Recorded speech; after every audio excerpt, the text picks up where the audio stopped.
A billionaire came to inspect his property at a busy junction, but froze when a girl in torn clothes ran to him and shouted, "Daddy!" Can you imagine the shock? He had never seen her before in his life. What he discovered next will shock you.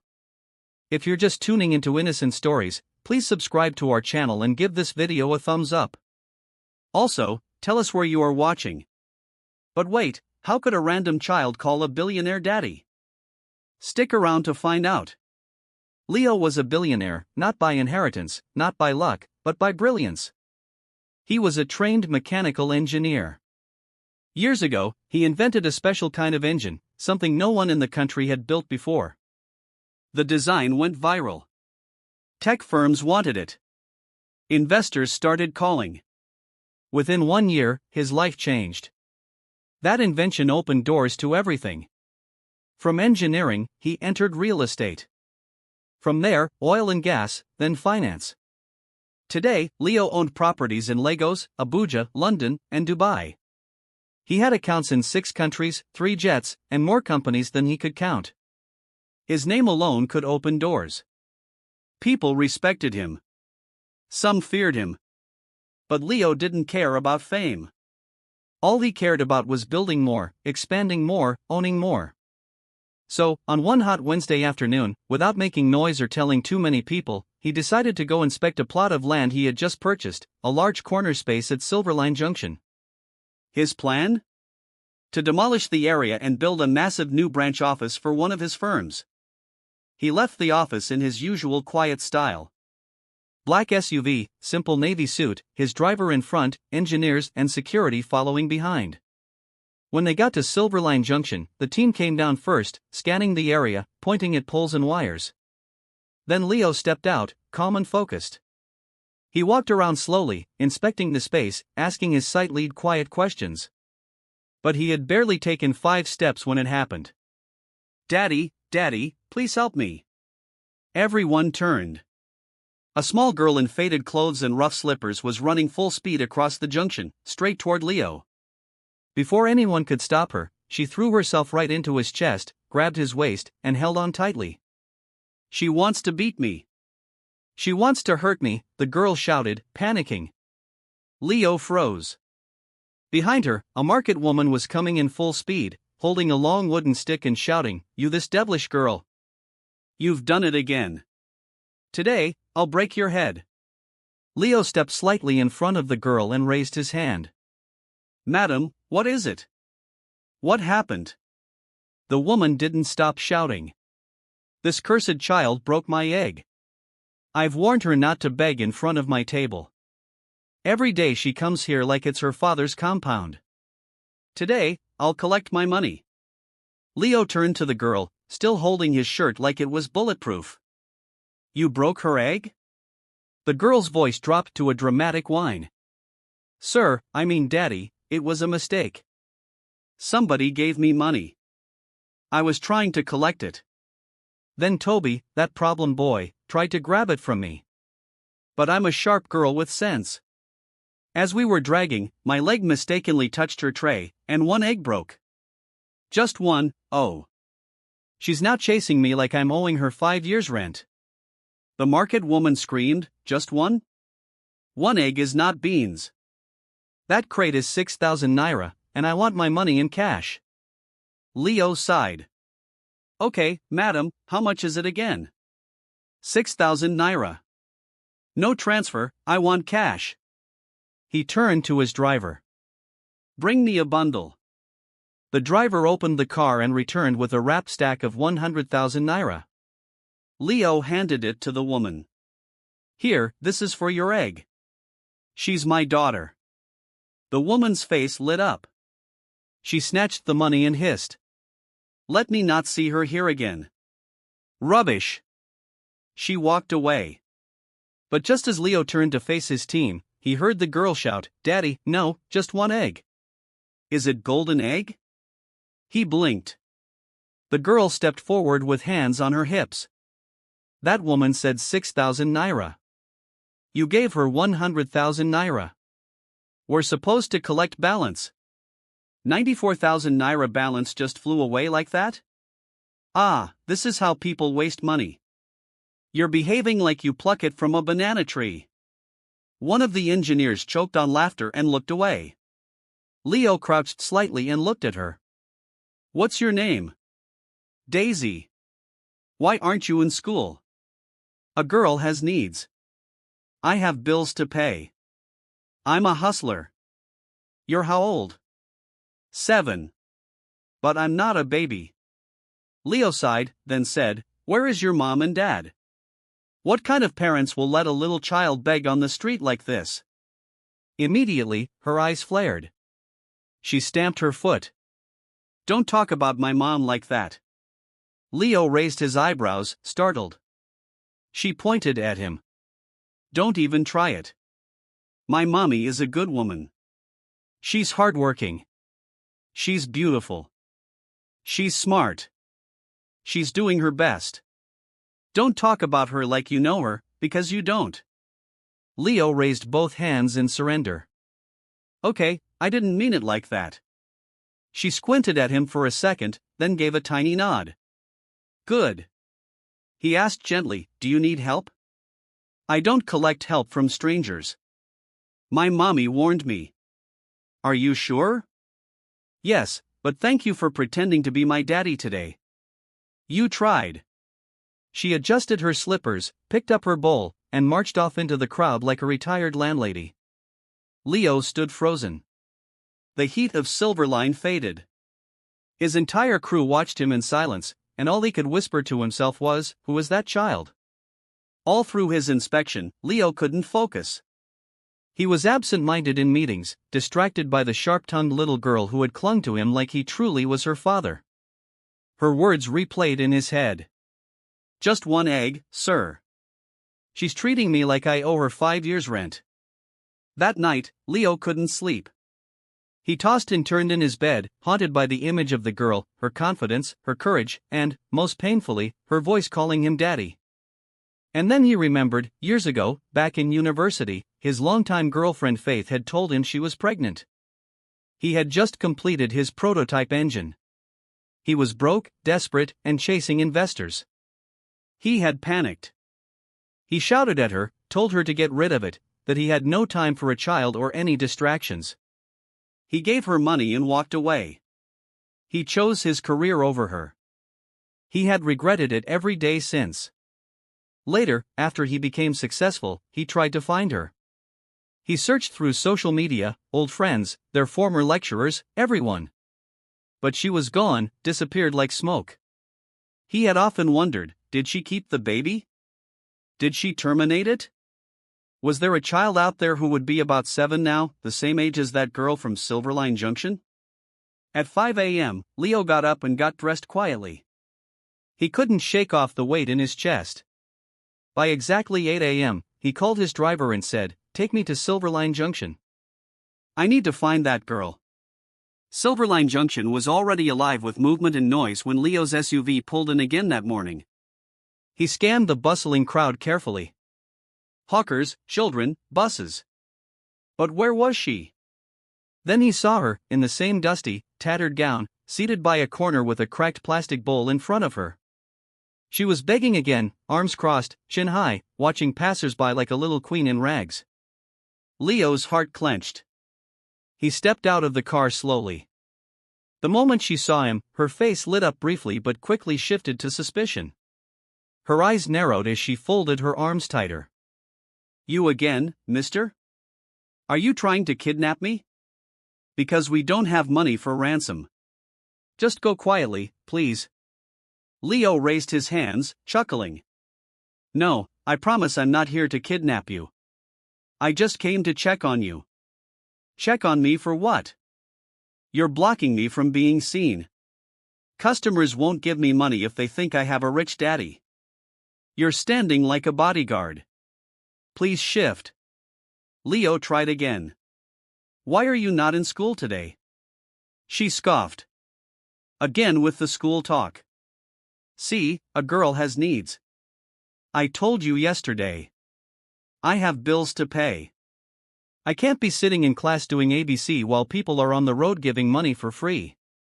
Let's be realistic, sir. He crouched beside her, eyes softening. You're very smart. She smirked. That's what everyone says. So, are you giving me money today or blocking business again? Leo motioned to his driver, who returned with a bundle of cash. The girl counted it with sharp eyes, her lips moving as she added quickly. She nodded in approval. Thank you. This will really help today. Now I can close early. You're my best customer this week. You can come again tomorrow. Our working hours are from 6 a.m. to 4 p.m. No public holidays. He smiled gently. You always come here alone? Mister, that's too many questions. Are you a journalist? Next thing you'll be asking where I live and what color my bedsheet is. You're too inquisitive. Leo laughed. Just concerned. I'm impressed by you. She tilted her head. You should be. Not every child can do what I do. You know you're too young to be on the street. Where do you go after this? She clutched her bowl and looked around. Questions again. You're still blocking me. I have to move. I told you, you're scaring my potential clients. Rich face like yours, they'll think I have backup. Let me go and hustle. You gave that woman 100,000 naira for just one egg. That still pained me. That money was too much. If you have that kind of money to waste, you can be coming here every day. I'll even save your space. Leo smiled, completely charmed by her spirit. What's your name again? Daisy, right? She nodded. Yes, but only special people call me that.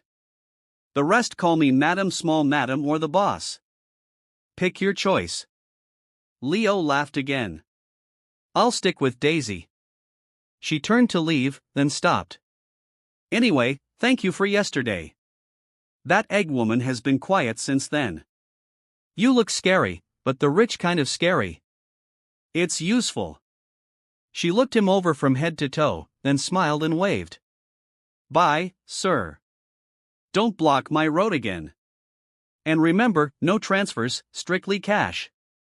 Leo watched her disappear into the crowd again. His chest tightened. He pulled out his phone and called his private investigator. I need you to follow a little girl discreetly. Find out where she lives. I need to know everything. It had been a full week since Leo hired a private investigator to follow Daisy. 7 long days of pacing in his office, canceling meetings, replaying her words in his head, and waking up in the middle of the night hearing that voice again. Daddy, please help me. He didn't know what it was about her, but she lingered. Her eyes, her confidence, her spirit. Something about that girl pulled out a wound he had buried years ago. Then one evening, just as the sun was bleeding into the clouds, Leo's phone rang. He grabbed it like a lifeline. It was the call he had been dying to receive all week. Sir, the investigator said, we found her. She lives in the inner part of Makoko, off Old Church Road. Just her and her mother. No man in sight. Leo sat up, his voice steady but sharp. Are you sure? Yes, sir. We've watched carefully. Her mother looks very sick. The girl is the one moving around and taking care of things. Neighbors say she's been unwell for some time now. Leo didn't even hesitate. I'm coming there myself. Don't send anyone. Just take me. That same afternoon, Leo dressed down. No flashy suit, no expensive cologne, just a plain black polo shirt, jeans, and loafers. He didn't want to attract attention. They arrived at a quiet, narrow street littered with rusted zinc rooftops, broken gutters, and smoke curling from small cooking sheds. It was the kind of place Leo hadn't stepped foot in for over a decade. The investigator pointed ahead. That's the house, sir. Leo stared at the small, weather-worn door ahead. The paint was peeling. There were cracks in the wall. His heart began to pound. He took slow, calculated steps forward. Then he knocked gently. A soft voice responded from inside. Who is it? The door creaked open, and Leo froze. The woman who stepped outside tied her wrapper tightly and adjusted the scarf on her head. She looked leaner than he remembered, her cheekbones sharper, her eyes tired.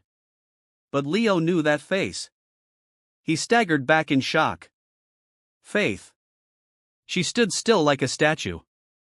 Her eyes widened as if a ghost had just walked up to her. Leo.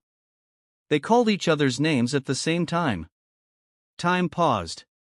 The noise from the street disappeared. The breeze felt heavier. They stood staring at each other. Old pain, disbelief, and shock washing over them. Before either of them could say another word, Faith swayed, her legs buckled beneath her. Faith.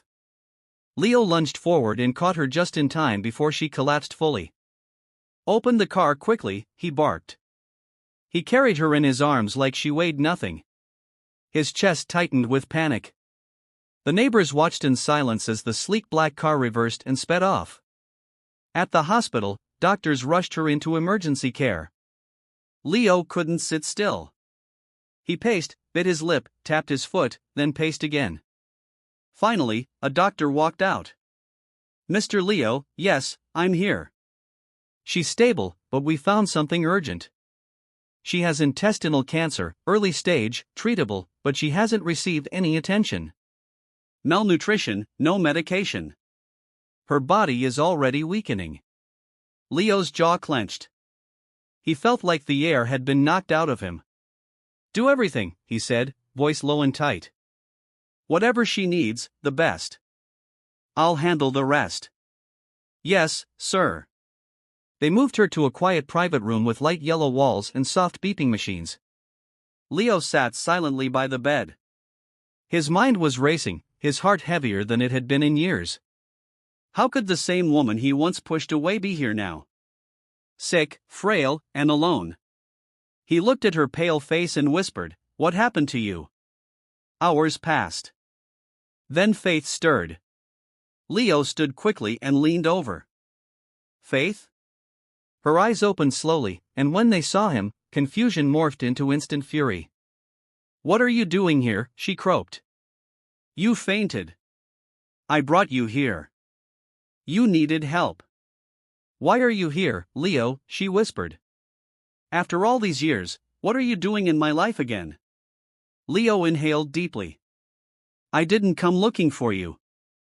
I didn't know you were here. I met your daughter at Silverline Junction. Faith blinked. You what? She ran to me, called me daddy. I didn't understand it. I couldn't forget her. I kept going back. Then I sent someone to follow her.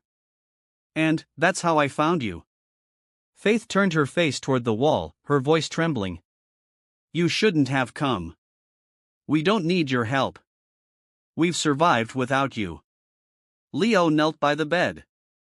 I know, but I couldn't walk away. Not this time. Not again. You already made your choice years ago. I made the wrong one, he said, voice cracking.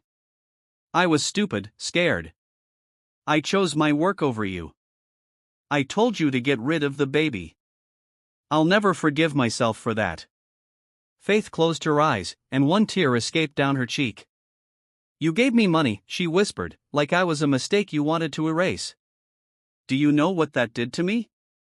Leo's voice shook. I looked for you. After I made it, I searched. But you were gone.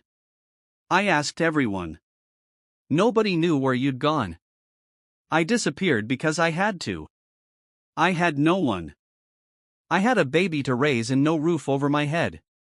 Leo looked at her desperately. Is she mine, Faith? Faith paused. Her eyes stared at the ceiling. I raised her. I gave her everything I had. I made her strong. Whether she's yours or not, she's mine. Mine first. Leo lowered his head. Please, just let me try. Let me be there for her, for you, for whatever is left. Give me a chance. Faith stared at him long and hard. Then she turned her face back to the window and said nothing. Leo couldn't rest after rushing Faith to the hospital. He made sure she was admitted into a private suite, paid for everything in advance, and arranged the best doctors to look after her. But as he sat in the hospital hallway, one thought kept tugging at his heart. Daisy. She would be worried. She'd come home from school and find the house empty. Worse, there would be no one to care for her. The thought unsettled him deeply. He stood up, grabbed his car keys, and headed straight to Silverline. When he arrived at the little compound, everything was still and quiet. He waited a while, standing at the wooden doorway like a man unsure of what to expect. A few minutes later, Daisy walked in from school, holding her small backpack and humming a tune. The moment she saw him, she stopped in her tracks. "You again?" she asked, narrowing her eyes. "What are you doing here? Are you following me now?" Leo sighed, then crouched down to her level.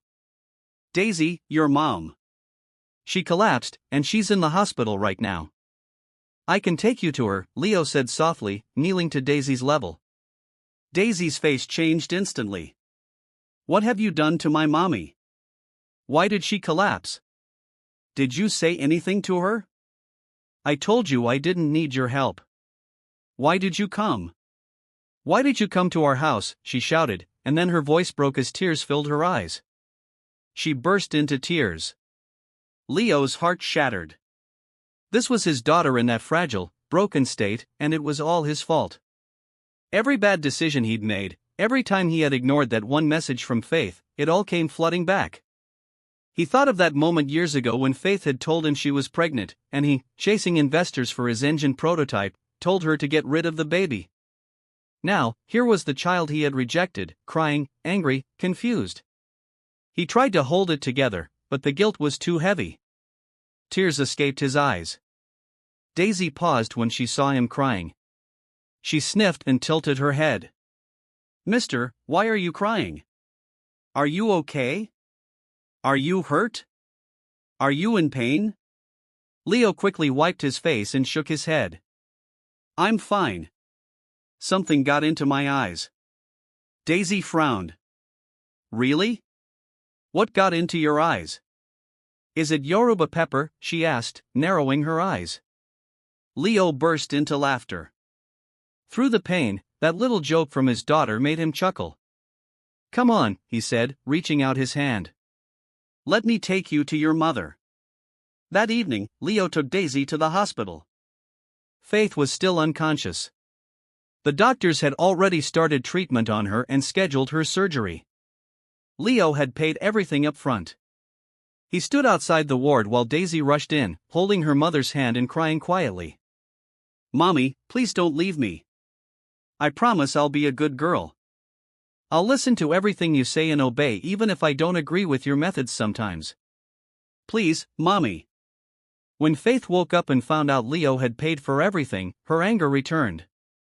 She didn't want to be indebted to him. She tried to sit up, insisting she'd leave the hospital. The nurse gently held her back. "Please, Ma, relax. You're still sedated. You need rest." Daisy stood beside her. "Please, Mommy," Daisy begged, crying. "Let them take care of you. You're really sick. I don't want anything to happen to you. You're all I have." Tears streamed down her cheeks. Faith looked at her daughter and sighed. For her daughter's sake, she would stay. She would fight to survive. Not for Leo, but for her. In her heart, she vowed, "I will live and teach that stubborn goat a bitter lesson." A few days later, Faith underwent the surgery. During her recovery, Leo visited daily, morning and evening, bringing fresh fruits, soup, home-cooked meals from the best restaurants. Every time he showed up, Daisy would look up with mock irritation. "What are you doing here again? You're always here." "Do you live here?" she asked one morning. Leo smiled. "I just came to say hi to you and your mom." Daisy folded her arms. "Do you know my mommy? Are you my daddy? Why are you always bringing food? Are you my mommy's boyfriend?" Leo laughed nervously. "What do you think?" Daisy blinked. "Well, if you're my mommy's boyfriend, you don't look too bad." You dress nice, and you smell better than Mr. Emma, our neighbor. I can accept you. She paused and grinned. But only if you keep bringing food. Leo laughed so hard that even the nurse outside smiled. Eventually, one afternoon, Leo approached Faith in the private ward she was staying for her recovery. Please, he said quietly. I know I hurt you deeply. I know what I did can never be erased, but let me be part of my daughter's life. She deserves to know the truth, that her father is alive, that I regret everything. Faith stared at him coldly. You're lucky you're even allowed near her. He nodded, ashamed. Do whatever you want with me, but don't shut me out of her life. A few days later, Faith called Daisy. Baby, she said gently. I have something to tell you. Daisy sat upright. What is it, Mommy? Are you hurt? Is something wrong? Are you dying? Please don't die on me, she said, her eyes wide and teary. Faith laughed weakly. No, I'm not dying. Not yet. I still have a stubborn goat to teach a bitter lesson. Daisy chuckled. That man who's been visiting us, he's your daddy. Daisy's eyes widened. My what? Your father. Faith explained as simply as she could how something happened years ago. Grown-up stuff. And they had gone their separate ways. He's back now, and he wants to be part of your life. So, I'm asking you, do you want him to be part of your life? Daisy tilted her head. Is he a nice man? Did he hurt you? Is he the stubborn goat we need to teach a bitter lesson? Faith smiled and said, Baby, that's between your father and me to sort out adult stuff. Daisy sighed and looked away. My classmates always laughed at me for not having a daddy. I used to make up stories. I told them my daddy was a superhero, but deep down I wanted one. I want him to be part of our life. I want him to take care of you when you're sick. But if he's a bad man, I don't want him. We'll drive him away. Faith chuckled through her tears. Oh, Daisy, you deserve to have a daddy. So, here's what we'll do. We give him a 3-month probation period. If he misbehaves, we drive him away. Daisy grinned. Agreed. 3 months probation. We start counting now. Daisy exhaled dramatically. Then we'll give him a chance. A small chance. Probation period. 3 months. If he behaves well, we keep him. If not, we send him away. Simple deal, Faith said, smiling. But Mommy, Daisy whispered, I really like him. He seems nice. Faith hugged her tight. Then maybe God has brought him back at the right time. That night, Leo entered the hospital room, and Daisy folded her arms like a boss. We've decided, she declared like a politician. Leo blinked. You have? Yes. We are putting you on a 3-month probation period. Impress us, or you're gone. Like broomstick. Leo tried not to laugh. Understood. I'll do my best. Faith looked at both of them and sighed. Her daughter. Their daughter had his eyes, his lips, even his stubborn charm. She hadn't forgiven him fully, but a door had opened, and she wasn't sure she wanted to close it again. Faith had finally been discharged from the hospital, but her heart was not at peace. She was relieved to be alive, grateful for the healing, but now she felt trapped. Leo had paid for everything, her surgery, her medications, even new clothes and supplies for Daisy. She didn't like this feeling of being indebted. It bruised her pride, especially when the debt was owed to a man who had once abandoned her when she needed him the most. So, when Leo brought up the idea of moving in with him, she shut it down. I don't want to feel like I owe you more than I already do. I'm only talking to you because of Daisy. Don't get it twisted. Leo didn't argue. He didn't push. He just nodded like a schoolboy who had been properly scolded. He respected her boundaries. He knew she was still angry. Very angry, and he deserved every bit of it. He was walking on thin ice around Faith. The kind of bad eye she had been giving him lately could cut through a rock. If looks could kill, Leo would have dropped dead 10 times over. But he didn't mind. He had made his bed years ago when he rejected her and the pregnancy. Now he was ready to lie in it. And if that meant taking a daily beating from her eyes, then so be it.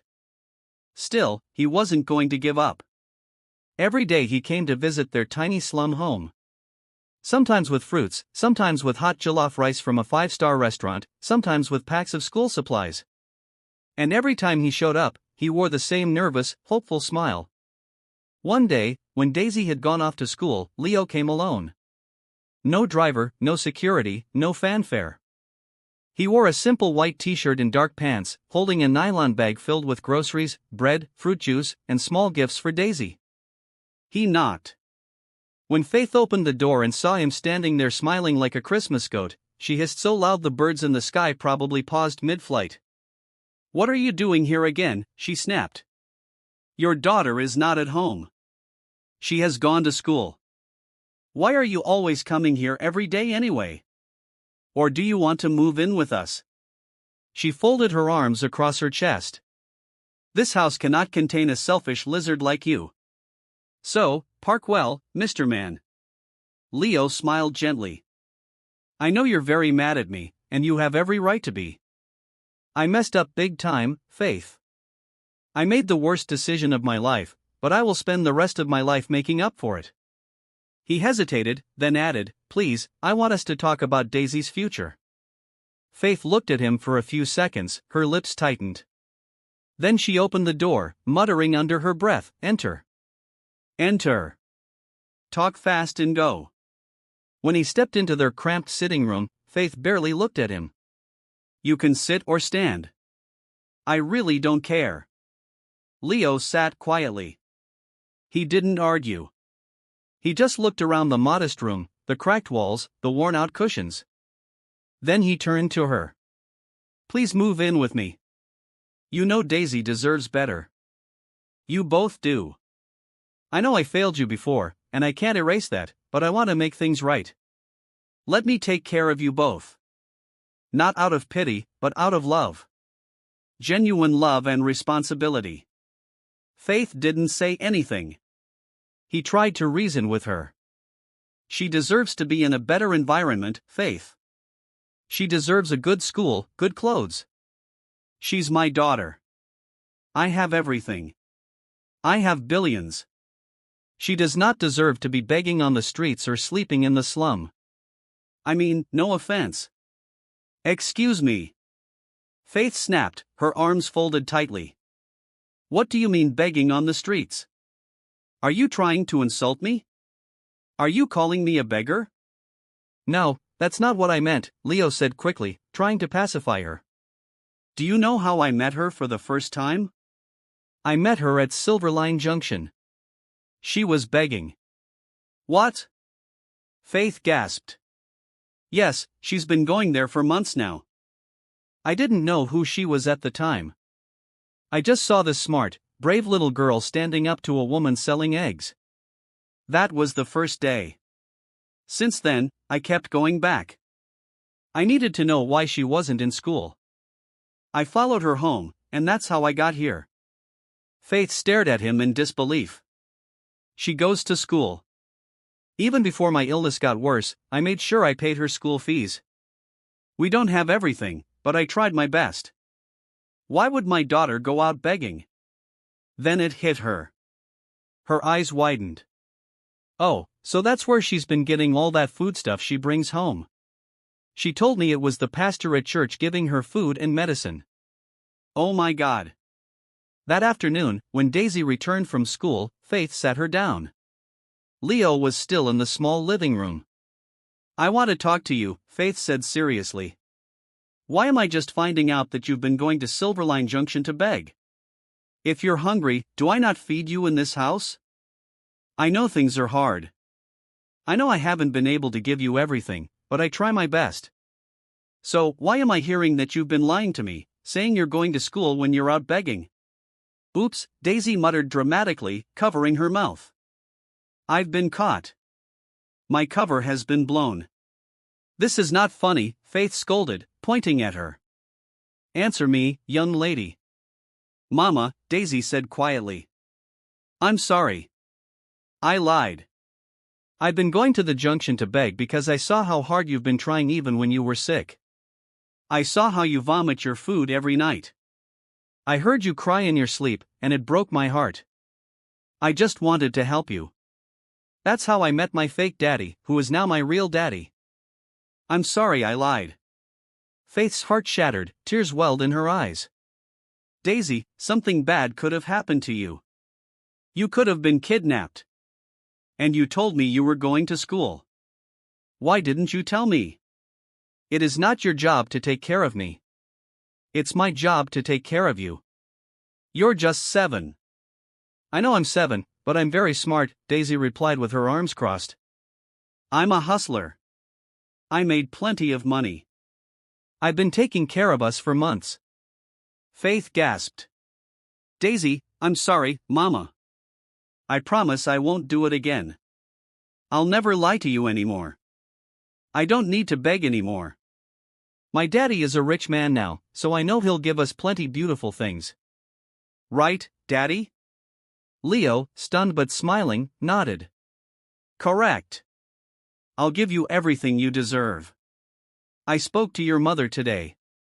I want you both to move in with me. I want you in a good school and a safe home. I want to spend time with you and make up for all my mistakes. Please help me talk to your mother. Daisy's eyes lit up. Really, Daddy? You want to take us to your house? Is your house big? Yes, it's very big, Leo replied. Do you have a swimming pool? Yes. Do you have plenty of toys like the ones in the movies?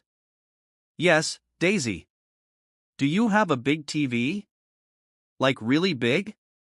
As big as this room? Daisy gasped. Then what are we still doing here? Mommy, let's go to his house. He has a swimming pool. He has a big TV. At least the landlord won't shout at us for rent again. We'll eat delicious food and wear beautiful clothes.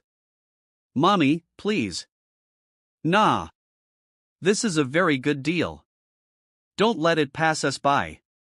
Faith looked from her daughter to Leo. The tears she'd been holding back fell freely. The truth was, she was tired. Tired of fighting. Tired of poverty. Tired of slum life. Daisy had seen too much already, and no matter how hard it was to admit, Leo was right. That night, she agreed. The very next day, they moved into Leo's mansion. And the moment Daisy stepped into the grand house, she screamed, "Yay! I love this house. I'm going to tell all my friends in school that my daddy is a rich man." Leo and Faith looked at each other, and for the first time in a long time, they smiled together. I love the TV screen. Daddy, when can I go to the swimming pool to swim? Daisy chirped, her eyes dancing with joy. Where is my room? Does my room have Cinderella? Does it have AC? Hope you're not going to tell us to pack out. Are we going to eat food for free, or do we have to work for you? She asked in one rapid breath, standing boldly in the middle of the lavish living room with both hands on her waist like she was inspecting a new estate. Leo laughed warmly and knelt to her level. No, princess, you don't have to work. You are my princess, and princesses do not need to work. All you need to do is relax and enjoy. Faith was seated quietly in a corner, still stiff, nervous, and slightly bitter. She didn't trust the sudden generosity. She didn't want to feel more indebted than she already was. But for her daughter's sake, she kept her emotions in check. Leo called on the staff to help them get settled. That was how they began their new life in the mansion. Every day, Leo would take Daisy out to play. He taught her how to swim in the massive pool. They had ice cream dates. He took her to school every morning and picked her up at closing. He helped her with her homework, math, English, even arts and crafts. Whenever she struggled, he was patient.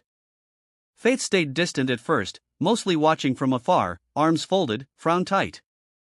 She would supervise their outings with fake detachment.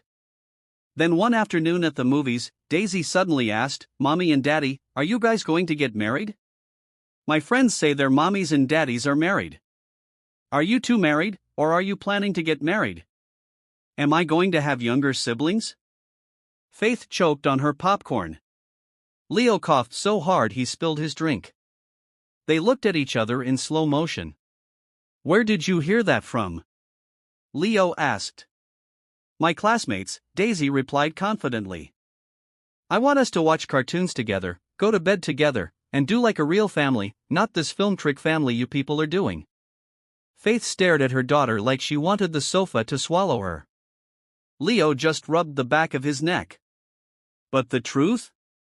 He wanted that, too. A few weeks after they moved in with Leo, Faith recovered fully from her surgery and decided she wanted to work. Leo offered her a good job at one of his companies. She refused. I'll get a job myself, she said flatly. I won't owe you more than I already do. She got a job as a waitress. The pay was low. The hours were long, but her pride remained intact. Leo didn't argue, yet he never stopped trying. He made her breakfast in bed, even though the eggs were too salty the first time. He picked her up from work. He bought her new shoes. She returned them. He bought her a new phone. She hid it in the wardrobe for a week. He couldn't breathe well under her daily bad-eye stares, but he endured. One evening, after 6 months of trying, Leo found his courage. Can we talk? He asked. Faith nodded. I know I'm the biggest idiot alive, he began, sitting beside her. I know I don't deserve your forgiveness, but I'm sorry. I abandoned you. I abandoned our daughter. I chose my career, and I've regretted it every single day. He dropped to his knees and held her hands gently. Please, I'm not asking for much. Just forgive me. Faith's eyes welled up. I forgave you the day I saw my daughter, she whispered. She has your lips, your eyes, even your annoying stubbornness. Seeing her every day reminded me of you.